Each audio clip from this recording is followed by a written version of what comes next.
We're excited for the BioViewPoint Working Group to present as part of our special EDS Seminar series. It's our third group to present, and we're featuring ESIIL's first cohort of working groups.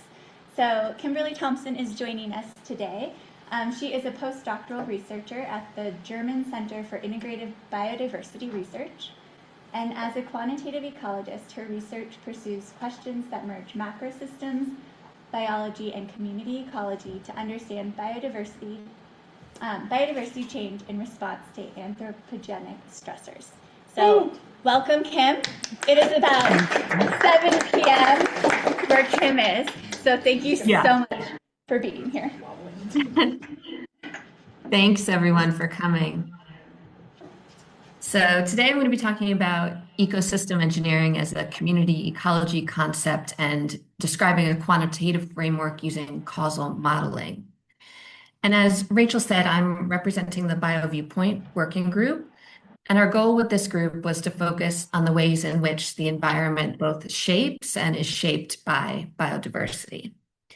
So classical species environment frameworks focus on the ways that the environment shapes species distributions and community composition, among other things, starting with occurrence records for a species, for example, and pairing them with data on resources required by that species, and then modeling them or this relationship with methods like species distribution models to understand how the environment drives the distribution of species or could drive the distribution of species in the future. And the theoretical foundation of this approach is the idea that ecological niches are defined by the environment, and these niches can be filled by organisms or remain empty. But species are not just filtered by environments, they also modify environments, generating feedback loops that shape ecological dynamics across spatial scales. As a small-scale example, higher abundances of seagrass trap particles and nutrients, which allow for more light penetration and in turn supports more seagrass. Seagrass also increases the amount of organic matter in the water column, and that in turn increases the concentration of nutrients that other organisms like clams consume. So the ways in which a species impacts its environment, as well as the ways that the environment impacts a species, creates feedback loops comprised of these multiple cause and effect relationships. Now, this is not to say that the impact of species on their environment has not been considered.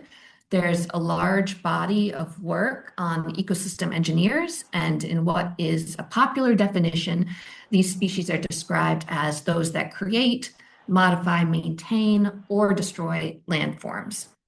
Now, this definition really focuses on species that have an impact on the geomorphology of the environment. And as a result of this definition's representation in the literature, many of us are familiar with this emblematic set of ecosystem engineers.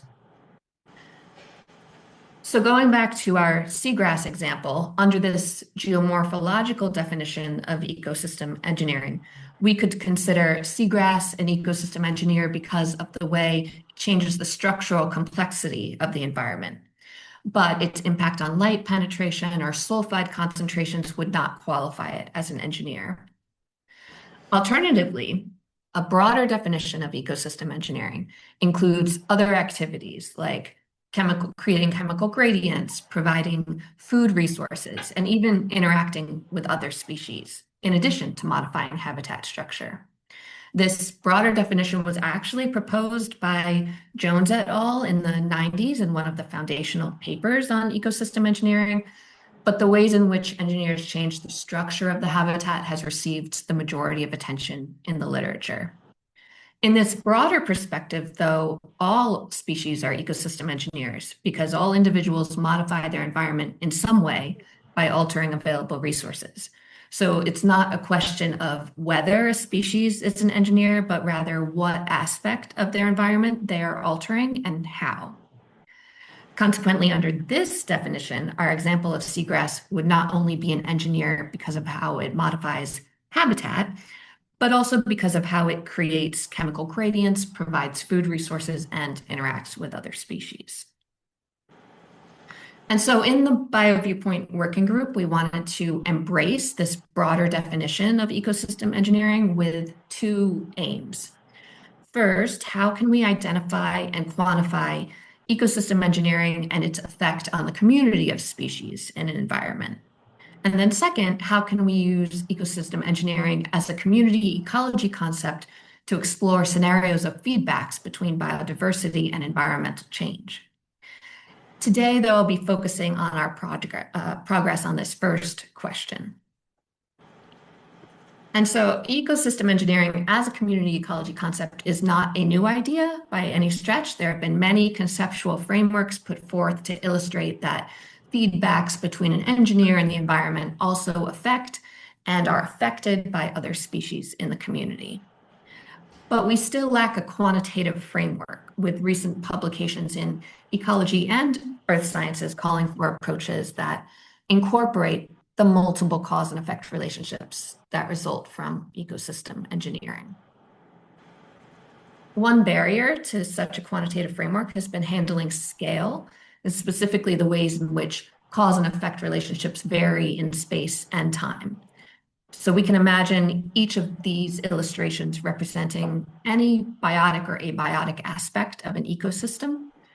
Now, spatial variation has tended to be easier to incorporate in studies of ecosystem engineers, but temporal variation has predominantly been reduced to legacy effects, or the idea that the impact of an engineer can outlive, or the impact of an engineer on the environment can outlive the engineer's lifespan itself.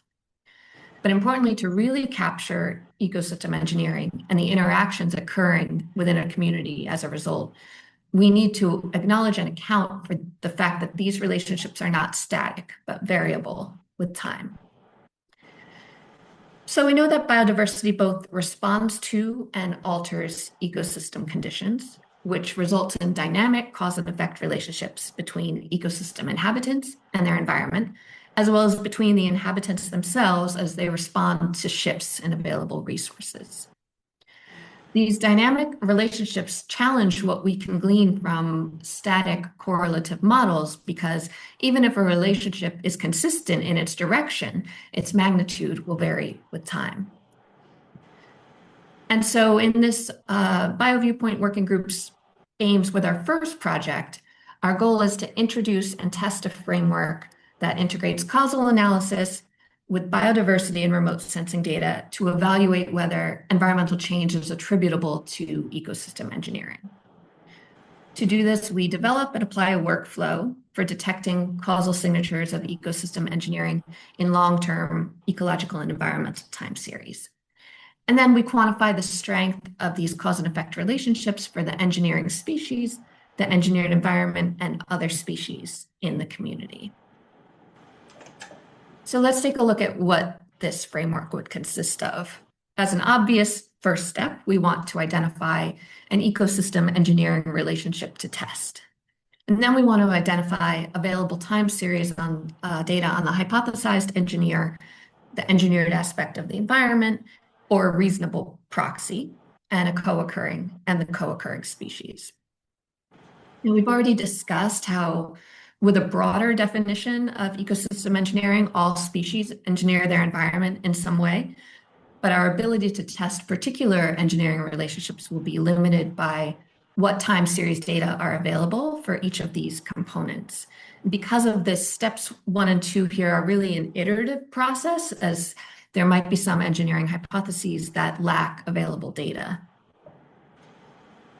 But with a hypothesis and identified time series, we can move on to data acquisition and processing. And this is a step that is almost always a little hairy and involves a lot of sub-steps, as there's likely to be a lot of processing required for both the biodiversity data and the remote sensing data separately before even undertaking the steps to harmonize them together. And so these steps could involve dealing with repeated surveys, how to convert repeated surveys into a time series, scale mismatches between the biodiversity and the remote sensing data, dealing with data gaps, whether the choice is to truncate or impute time points. But let's for now assume that we've processed and harmonized the time series data, and we can move on to our fourth step, which is testing for the presence of a causal relationship between the hypothesized engineer and the environment, as well as a causal relationship between the environment and the hypothesized engineer. Now, we examine both directions because we want to assess any possible feedback loops. To do this, we're going to use a causal discovery method called empirical dynamic modeling. So empirical dynamic modeling, I won't get into too much detail. We can talk about it after for anyone who's interested, but just as a broad overview, it's a non-parametric method in which there's no underlying assumptions about the distribution of the data, and therefore there also aren't any hypothesized equations about how the variables are related. It does assume, however, that the system represented by the data is dynamical, so it's a system that varies with time. And as a result, the relationships among the variables also change with different states of the system. In these kinds of systems, the variables are interdependent and cannot be analyzed separately. And as a result of this interdependency, even with only knowing some components of the system, we can recover the dynamics of the whole system from some time series within it. So the key method in empirical dynamic modeling to test for causality is convergent cross-mapping. And the main idea of this is if it's true that X drives Y, then there should be a detectable signal of X, the cause, in the time series of Y, the effect. And so although it sounds a little counterintuitive, we can therefore use the Y time series, the effect, to predict the time series of the cause, X. So if we look at this illustration to the right, we're essentially asking how well do the nearest neighbors at a point on the time series of my predict the corresponding point on mx. And the accuracy of this prediction can be used to assess causality. And so let's say we have two time series and we hypothesize that x causes y. Using convergent cross-mapping, we test whether we can predict the values of x from y, which gives us a single correlation coefficient as a measure of our predictive ability, or a rho value. We can also randomly shuffle the values of x and see if we can still predict the values of x, shuffled x, using y. Now this gives us a null distribution for our predictive ability because this represents how well we predict the cause using the effect by random chance. We then compare the correlation value from the actual time series to the null distribution. And if it is significantly different from the distribution of the values, we can confirm that there is a causal process where X causes Y. So some considerations for applying this method is that convergent cross-mapping identifies causal relationships in weakly coupled nonlinear systems. This is actually great news for ecology because most systems in ecology fit this description. But typically, it requires at least 30 time points of sequential observations. However, even longer time series are preferable because longer time series means that there's more opportunity to find the signal of the cause in the time series of the effect. So with longer time series, nearest neighbors are closer and predictive ability becomes more precise.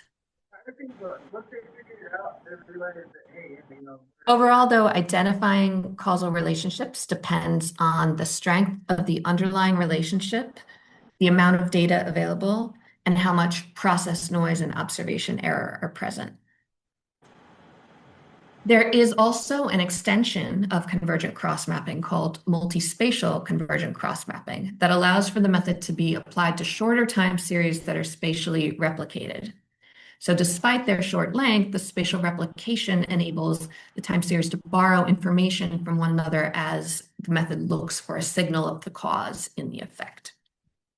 This is very useful as well in ecological applications, since many monitoring time series don't tend to be excessively long. So the final step is quantifying the strength of the relationship between the engineer, the environment, and other species in the community.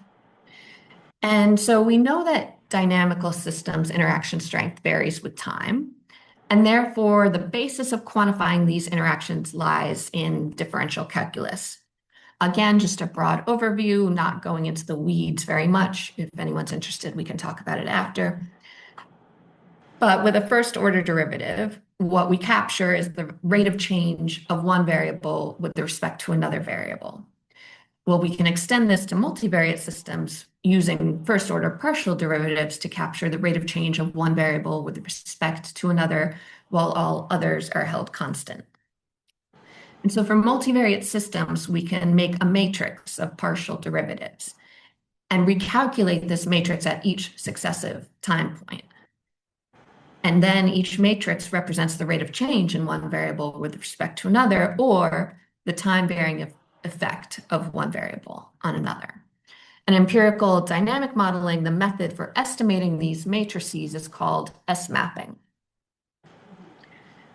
So the framework in total is identifying the ecosystem engineering relationship to test, identifying the available time series data on the components of the system, processing and acquiring the data, extracting it, harmonizing, and then testing for the presence of a causal relationship between the hypothesized engineer and the environment in both directions. And assuming that we have found presence of a relationship, then we can move on to quantifying the strength of the relationship between all of the system actors. So now that we have our framework described, let's move on to applying this to a couple case studies so that we can see how it works in practice. Our first example will be conifer trees and soil moisture, based on a recent paper that hypothesized that abundance of conifers drives soil moisture. And when they tested their hypothesis with a linear model, they found that as tree age increased, soil moisture also increased. So with the ecosystem engineering relationship that we want to test, we can now move on to the second step of identifying the data that we'll use. And so for conifer tree abundance, we used data from the Swedish National Forest Inventory, which has been surveying the abundance of pine, spruce, and birch trees measured as volume across Sweden annually from 1983 to 2024 at plots of about 150 square meters. Now, this data set contains over 140,000 plots that are surveyed in the summer months, but not all plots are revisited in every year, which is something then that we will have to account for in determining how to use this data.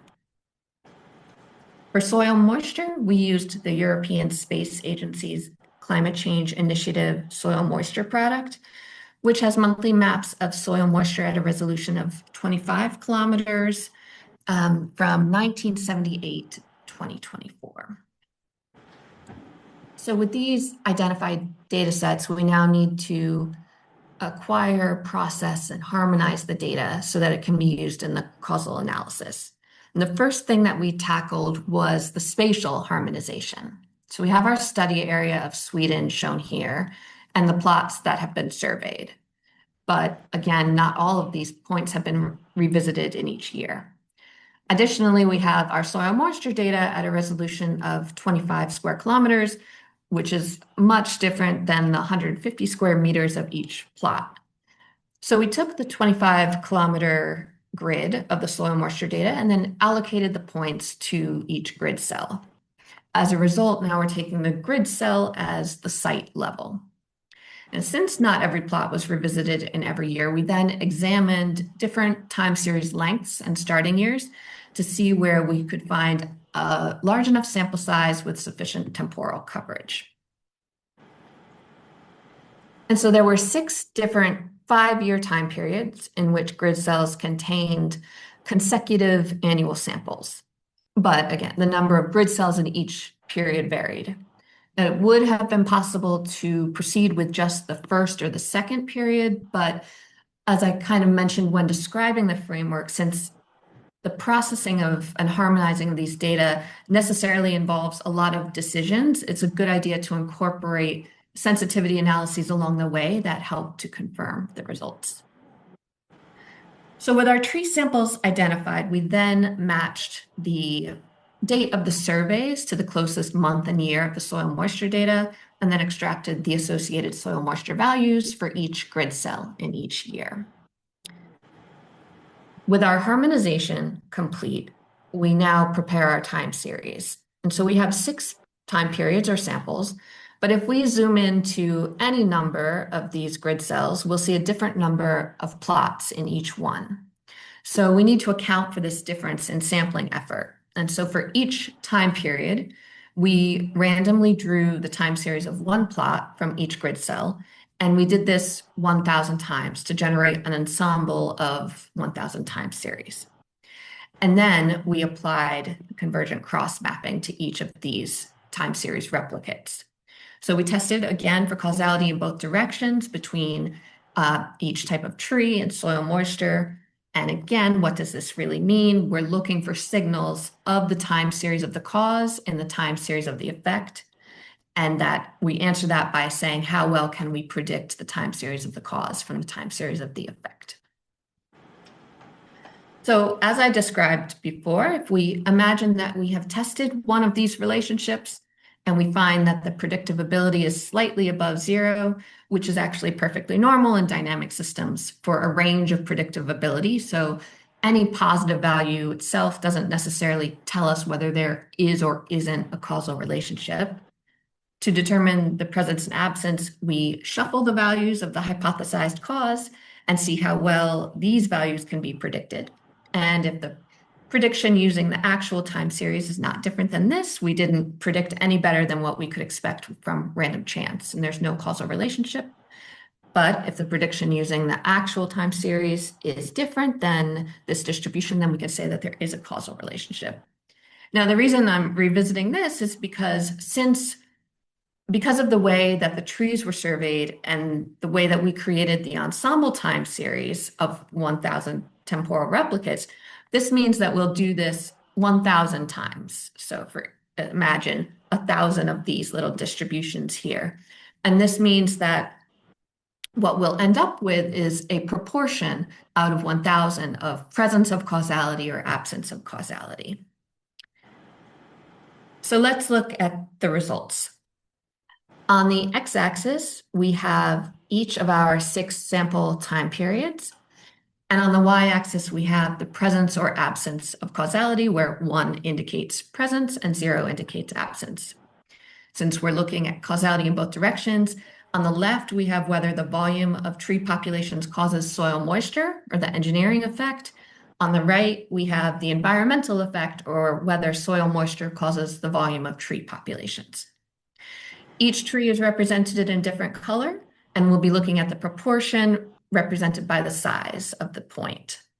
And so if we take just this first time period, 1993 to 1997 as an example, we see that for each tree type, there is presence of causality where populations cause soil moisture, but it's quite weak as the proportion of the time series where the causal signal existed was less than 0.25.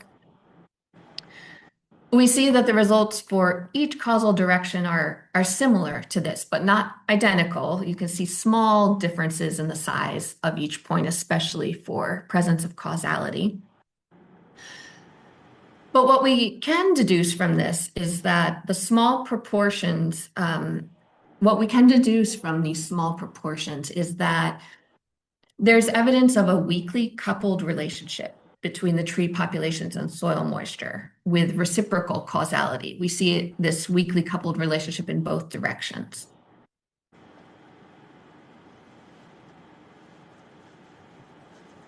So given this weak signal of causality that we detected in both directions, we can now move on to step 5. But as evidence of the hairiness of step 3 of processing and harmonizing, we're going to revisit that a bit. And we're going to do that because the data that we use to quantify the interaction strength is a little bit different than what we used for the presence of causality. And that's because we had some flexibility in determining in applying convergent cross mapping to the data, where there was an extension that accounted for spatial replication and could leverage that to apply the same method when in shorter time series. But currently, there is not an extension of the S-mapping method for quantifying interactions that allows us to use spatially replicated shorter time series. So therefore, we revisited the data and we pulled out particular grid cells with complete time series. We looked for series of at least 15 time points with corresponding soil moisture data. And we found 3 sites that had time series of about 40 years, from 1983 to 2019. So first we'll look at the effect of each tree type on soil moisture. So on the x-axis, again, we have time, and on the y-axis, we have the interaction coefficient. Here, a value of 0 means there's no interaction or no effect of a particular tree population on soil moisture, while positive values mean that as tree abundance increases, soil moisture increases, and negative values indicate the opposite. Importantly, we're looking at these interactions across different time lags. And so a lag of 0 in the left panel is essentially an instantaneous effect, while a lag of 1 in the middle panel means that the tree population in 1 year affects soil moisture in the next year, and a lag of 2 in the right panel is the effect of tree populations in 1 year on soil moisture in 2 years. So we quantified the interactions for each of the 3 sites we identified separately, but then we aggregated them here to look at the overall patterns. And here we're going to look at the aggregated results. So for a lag of 0, we see that there is no effect of the trees on soil moisture, since the interaction coefficients through time are essentially 0. This is not the case for lags 1 and 2, though. Despite the wide confidence intervals, birch populations in blue, the non-conifer of the group, tend to have a negative effect on soil moisture at a lag of 1, while pine populations in yellow and spruce populations in red tend to bounce around the 0 line. But then at a lag of 2, though, the effect of spruce on soil moisture tends to be more positive. But as we know from our discussion earlier, there's also a spatial component to this because these interactions vary in space across these 3 sites and time. And there's also a community component to this because these tree populations don't just interact with the soil, they can interact with each other as well. And so let's look at just one site highlighted in the red box to see what we mean about accounting for the variation in interaction strength through time at a community level. For this example, we'll focus on a time lag of 1. So we'll be looking at how each component of the community affects the others in the subsequent time step. We'll represent negative interactions in red and positive interactions in blue, with the thickness of the lines indicating the magnitude of the interaction. And so as we cycle through the years, we can see how the different relationships change in magnitude and sometimes even change direction. The most consistent relationship here tends to be birch's negative effect on soil moisture. Pine and spruce often have a weak positive effect on soil moisture, but there are years where this direction flips and the arrow turns red.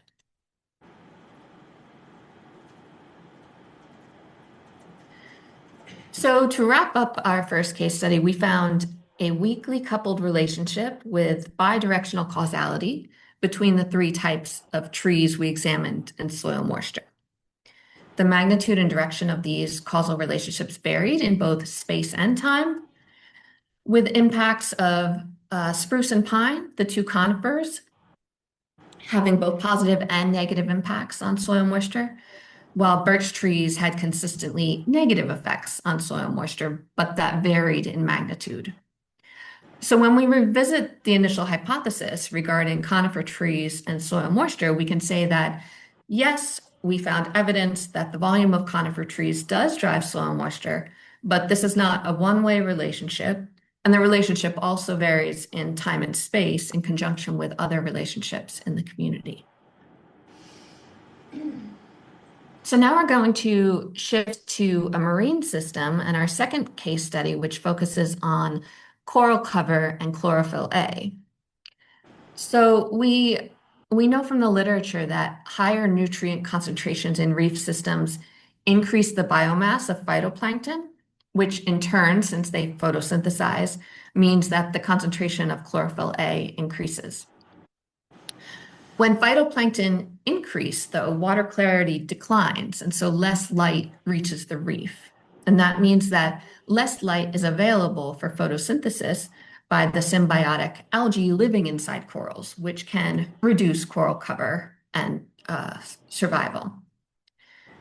On the other hand, more phytoplankton can also mean more plankton and particulate organic matter in the water column, and this can increase feeding opportunities for corals and in turn increase coral cover. And so this pathway would summarize the environmental effect or possible mechanisms of the environmental effect of chlorophyll A on coral cover. And so chlorophyll A has both a potential benefit to coral cover through food supply and a potential cost through light limitation. But under some scenarios, coral cover itself may influence local phytoplankton or chlorophyll A conditions. One possible mechanism for this is that reefs with higher coral support more filter feeders and more structural complexity, which can enhance local water retention and processing of particles and nutrients. So under these conditions, a healthy coral-dominated reef might reduce local phytoplankton concentrations or alter nutrient cycling, creating a negative feedback on chlorophyll A. So we wanted to test both the potential engineering relationship and the environmental relationship. And to do this, we identified the Moorea Coral Reef Long-Term Ecological Research Project in French Polynesia as a good time series. This project has 6 sites spread around the island of Moorea and in each of those 6 sites, surveys of the different types of reefs, fringing, back reefs, fore reefs are conducted annually. For chlorophyll A, there is no off-the-shelf global coverage chlorophyll A remote sensing product in the same way as there was for soil moisture with the trees. But we found some papers that had developed and applied an algorithm to retrieve or derive concentrations of chlorophyll A from Landsat data. So we identified Landsat as the time series we'd use for chlorophyll A with some corrections. So the coral sampling design, again, there's 6 sites, and they surveyed each site at 4 depths, 2 meters, 6 meters, 10 meters, and 17 meters. At each of these 6 sites and depths, there were 5 transects per site and 10 quadrats per transect. And at each of these quadrats, the surveys reported the percent cover of everything in the quadrat for the last 21 years since 2005. The way they report, though, is I am not a marine person, but I heard identifying corals is very, very difficult. So not everything was identified as species. And so we ended up aggregating the coral cover within each quadrat. So we applied the workflow in the paper published by Smith et al. And the pre-trained model they developed to derive chlorophyll A values from processed Landsat 8 and 9 images. So first, we identified Landsat scenes from the sampled years with less than 5% cloud cover. And then we matched the coral survey dates to the closest available Landsat scene. For that sample of scenes, we applied atmospheric corrections necessary for aquatic applications. And then we extracted the visible OLI bands and used Smith et al.'s pre-trained machine learning model to get chlorophyll A values for the closest date to the coral surveys. And this gave us an output of an annual chlorophyll A map per year. And so the maximum difference between the survey date and the Landsat scene used was 22 days. And thinking about whether an imperfect temporal harmonization is acceptable in certain cases is important. And so we wanted to make sure that this was a reasonable time period. So according to what we've read, tropical waters in French Polynesia have variable chlorophyll A on more of a seasonal timescale than day to day. So a mean difference of about 6 days is reasonable to get an accurate pairing between the cover values and the chlorophyll A values. We took a similar approach to what we did with the trees for preparing the time series, and we, for each depth, randomly selected one Quadrats time series of coral cover in each site to generate an ensemble of 1,000 time series. Then we applied multi-spatial, since we're replicating across sites, convergent cross-mapping to test for coral causing chlorophyll and chlorophyll causing coral. And just as a reminder, again, this means we're trying to predict the cause using the time series of the effect. So let's look at these results. Now on the x-axis, we have depth, and on the y-axis, instead of a 0, 1, we have the proportion. And again, since we're examining causality in both directions, the engineering effect of coral cover causing chlorophyll A concentrations is in the left panel, while the environmental effect of chlorophyll A causing coral cover is in the right panel. Lack of causality will be in gray, and then presence of causality will be in orange. So when we look at the environmental impacts, so chlorophyll A causing coral cover, we see very low proportions across all depths with a causal signal. In fact, at a depth of 17 meters, the proportion is 0. However, when we look at the engineering effect of coral cover causing chlorophyll A, we see a high proportion of time series where there was causality at 10 meters, and then low to moderate proportions at the other depths. And so we're still in the process of finalizing the community interactions. So we will wrap up the coral with just causality for now. And we found a very strong signal of coral cover causing chlorophyll A at 10 meters depth, and then a weak to moderate signal at other depths, which supports this potential mechanism we described earlier. We found an extremely weak signal of chlorophyll A driving coral cover. And this is surprising considering that this relationship that we discussed in the beginning of this case study is actually more represented in the literature. But once we finish quantifying the community relationships, this will help us disentangle these relationships further. So unfortunately, it will have to be a to be continued on that front. Overall, though, I want to leave you with the idea that by leveraging biodiversity monitoring data, remote sensing data, and causal discovery methods, we can explore how organisms engineer their environment and how their activities affect and are affected by the environment and other organisms in the community.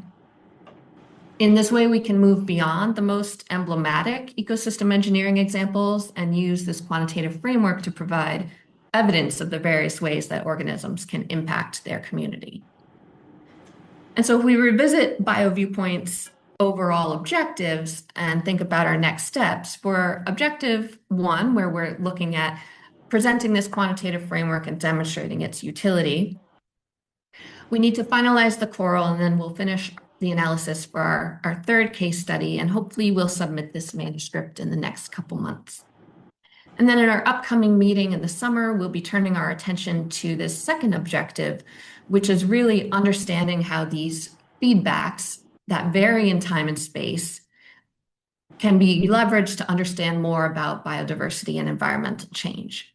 And we're evaluating whether we want to explore creating synthetic landscapes based on these time-varying feedbacks to potentially serve as different scenarios of what change could look like.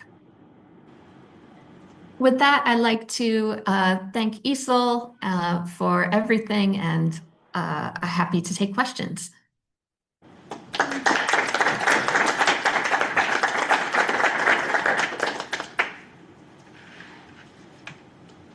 Anybody have any questions for Kim? And if you're online, feel free to unmute or add your questions to the chat. I have a question about sort of synchrony. it feels like the method is a little sensitive to species being synchronous and both going the same direction in time. Can you just tell me a little bit about how robust it is? Thinking about Yeah, it's definitely true that synchronous population fluctuations can be spuriously defined as causality when really they're just kind of in imperfect tandem. Um, that's why, well, so actually it's really not robust to synchrony. And that is one drawback that we need to account for in kind of our discussion and caveats section. Cool. Super cool work. Thank you so much for doing it. Yeah, I have a question also. Thanks for this. This is really interesting and really cool work. Thanks. I have been working with like observational time series and kind of running into the same challenges of trying to figure out directions of causality. And then I initially got really excited about cross-convergent or convergent cross mapping, and then saw that like sort of caveat of needing like 30 consecutive observations or more, and that kind of poses a barrier for like ecological time series often. And then so I got disappointed, and then I got excited again when I found out about the multispatial cross mapping, which seems almost too good to be true for like getting over this initial issue of like long time series. And then most ecosystem or most long-term monitoring projects have multiple spatial replicates, but I don't know enough about it. I don't want to get let down again. So can you? I'll try not to break your heart. No, I'm just wondering, are there like major caveats or drawbacks to the multispatial cross mapping as compared to cross-convergent or convergent cross mapping? I wouldn't say that there are different caveats between the two. I would say that they share kind of one thing I mentioned before, they share kind of a sensitivity to process noise and observation error.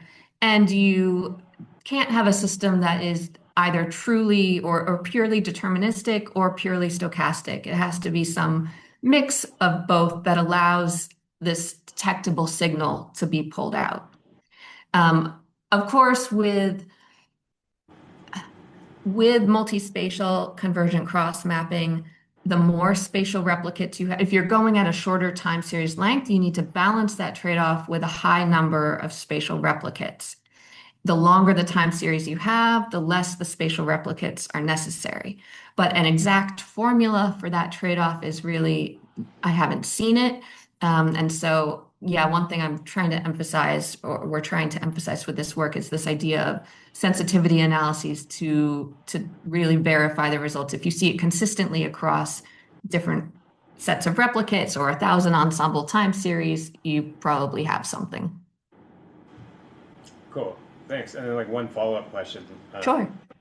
With spatial replicates, there's obviously lots of other things that are going to cause a lot of variation across those. Are those things you kind of control for and try to remove the variation of, or do you incorporate those other factors? No, and I'd say that is one advantage of the method, is that you don't need to be controlling for those confounding factors, because its main assumption is that you are in a complex dynamical system. And that's why sometimes if you see, okay, well, your correlation coefficient might be low, but it doesn't mean that there's not causality. It just means that you're weakly transferring a certain amount of information from one system, from one component of a system to another. And so the idea is that, yeah, even though you might have multiple interacting components on this one particular thing that you're testing, the signal of each of those components should be retrievable in some modest way. Cool, thank you so much. I have a question. Really interesting talk. So my training and background is much more on the causal inference side of things as opposed to causal discovery. And so I'm always thinking about like, what are the confounders? And so I'm wondering, like, with particularly, actually with both of the case studies, if you have done any work to kind of plot the time series of some of those confounders to see if there are common causes that might be like playing a really important role in what you're seeing. No, so we haven't done that yet, but that's a good idea. And Yeah, I've been actually wrestling with how much we need to acknowledge sort of the structural causal modeling framework that has really been getting so much attention in the literature in this work as sort of, I mean, it is possible to include time series in structural causal modeling. It just gets quite complicated as far as I understand, but please correct me if I'm wrong. But at least accounting for sort of some other confounders is a good idea. You But just we see have, like, what is sea surface temperature doing at the same time as you're seeing right. or below. Yeah. Yeah, we'll see. But yeah, really cool talk. Thank you. Thank you.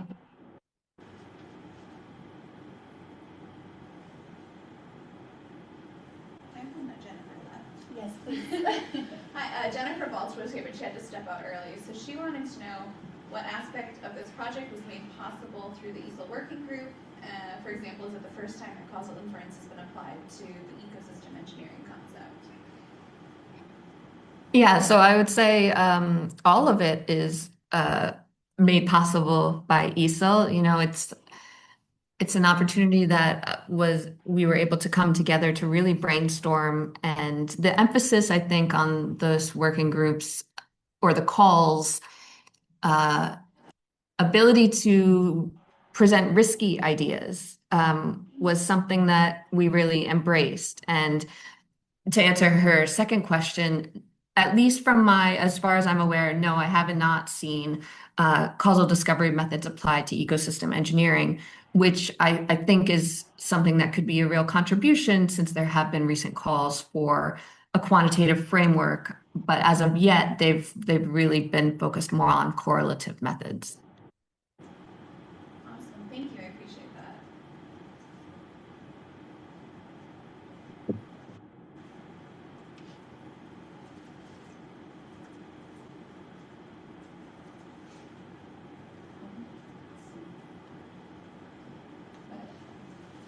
I have a question as a follow-up from Jennifer's question. Yeah, first of all, it's really interesting and fascinating about the ecosystem engineering species. But my question Talk loud to Ellie since you're in the back. Yell up to the owl. my question is more like logistic. Like my question is, how much have you relied on the CI infrastructure from ESIIL for doing this work, or use it other like systems, for example, your own laptop? Like how much it was a hybrid, or CI has helped you to develop this? Okay, yeah, just it was a little. So how much have we used CI for this work? Yes, I mean ESIIL cyber infrastructure in general, or not? Or Yeah. what? So a colleague of mine had worked with the Landsat data, as I think that he used the Cyverse to process or to store that data. So that is definitely plays into it. I think maybe compared, well, actually, I can only speak from my own experience that at the institute that I'm at, we have a fairly robust cluster that I knew how to use already. And so I did end up using that for a large part of the analysis because the learning curve was much lower. Yeah, this is awesome. Thank you.